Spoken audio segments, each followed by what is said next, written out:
Ei, Everton, até que enfim, bicho. Puta merda, hein? Até que enfim. Tá doido. Vamos lá, tira o bicho, mostra a cara dele aí. Rapaz. Solta a frição um pouquinho aí, Everton. Aí, deixa ele trabalhar. Aí, é isso aí. Uma nivelada nele aí, viu? Ó, rapaz, olha, olha. Deixa eu ver se eu mostro a cara dele.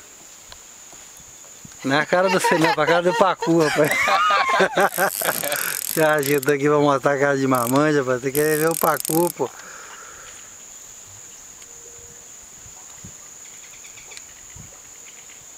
Rapaz, no começo ele não tava fazendo essa força, não. Será que é barbado? Ei, Vamos ver. mostra a cara dele.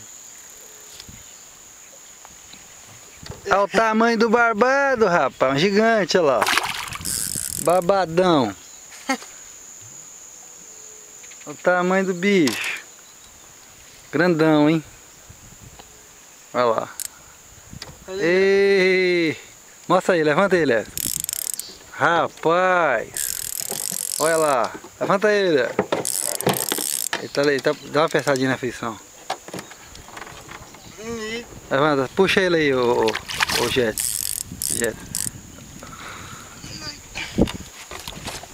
Barbadão. Eita, o bicho tá fazendo uma força, mano. Olha aqui. É, o bicho puxa mesmo, grandão. Quase um pintado, hein? Oh! Quer dar cara não.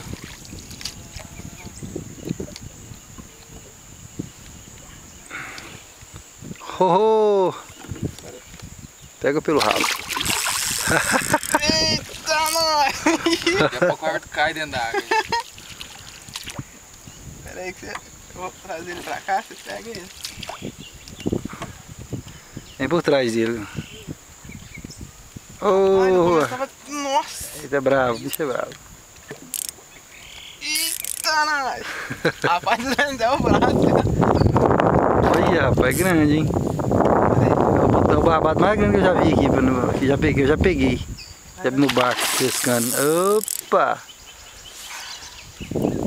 Pera aí, gente. Não é que coisa, sabe? Ele tá com medo desse trem.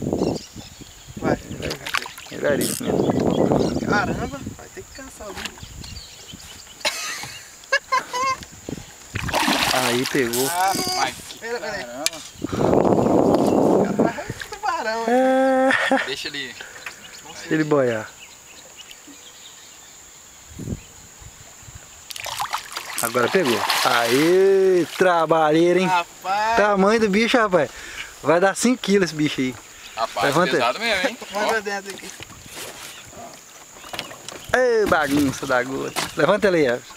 Vamos tirar uma foto. Pega aí, Everton.